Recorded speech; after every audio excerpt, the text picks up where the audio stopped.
Donald Trump taking on a different tone today, hammering Hillary Clinton while laying out a detailed plan for his first 100 days of his administration. He talked about tax reform, replacing Obamacare, and, of course, making better trade deals. Joining me now to discuss and analyze, Liz Peek, Mercedes Schlapp, and Gina Loudon. Mercedes, the first 100 years will get judges who uphold the Constitution. We'll see unemployed Americans happy again. We'll cancel rules and regulations that send jobs overseas, repeal and replace Obamacare.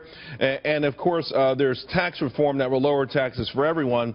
And there was an interesting one. I want you guys to take a listen to this real quick. Imposing new tough ethic rules on the Secretary of State.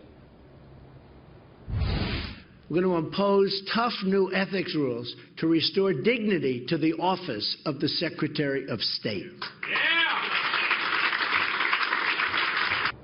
You know, I thought that was the exclamation point after the litany of charges and the history of Hillary Clinton that he had gone over. What do you make of his speech, Mercedes? How effective do you think it was?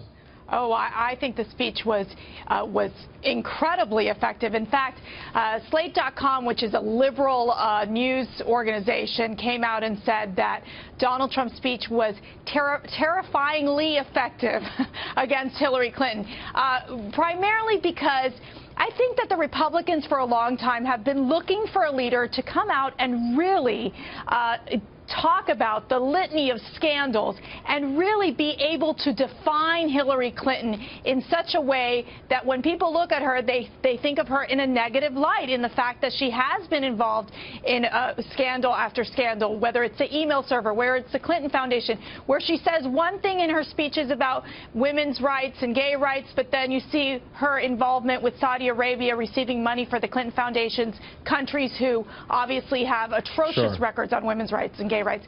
Incredibly effective, and I think that for the Republicans out there, many of them who have been waiting and wanting to see if this would be a transformational moment for Donald Trump, I think he succeeded today. You know, Gina, I've spoken with many Donald Trump surrogates and even people who are part of his campaign, and they tried to downplay the issue that this was some sort of a pivot, but make no mistake, between Corey Lewandowski being fired this week, they used the teleprompters, they stayed on message. A lot of people believe this is the official pivot. This is the presidential Donald Trump we were promised. The big question is, will he stay on message throughout the rest of the campaign? I don't necessarily see this as a pivot, Charles. I see this as someone who has proven at this point he is absolutely willing to fight for the American people. He delineated and gave America a vision in this speech of a White House that again belongs to the American people, rather than the one where we'll see a great big giant for sale sign out in front, like we all know we will. Even Democrats know this about Hillary Clinton. And frankly, most of the Democrats who are on board with Hillary Clinton know that she's voted for tax increases 225 times, that as Secretary of State, she was the worst crony capitalist of all time, that she padded her own pockets, that she took money, as Mercedes alluded, from governments that are not necessarily our friends and that do horrible things to gays and women, while she talked out of one side of her mouth about a policy that she doesn't evidently even believe in when it comes to padding her own pockets. Americans do not want a White House that is for sale, and Donald Trump made it clear not only that it won't be for sale, that his motivation for being in this race is because he is so passionate and willing to sacrifice for this country. You know, Liz Peek, I felt that Donald Trump was also trying to reach a whole lot of different people in this. He talked about non-whites a lot. He talked about the inner city a lot. And he talked about jobs over and over again. But the key, I think, was the temperament, turning the temperament argument away from him and refocusing it on Hillary Clinton.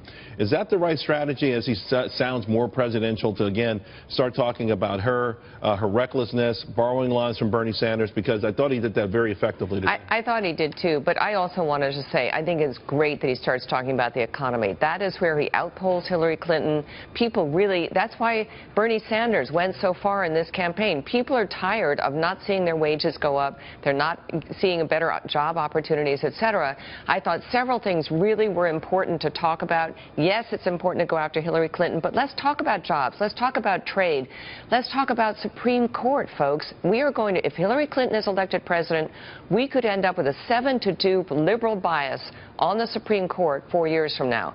Donald Trump made that a central issue today, Right. and I'm delighted to see it. So I thought it's a balance for him, going after Hillary, but also proving to Americans he's got the right policies.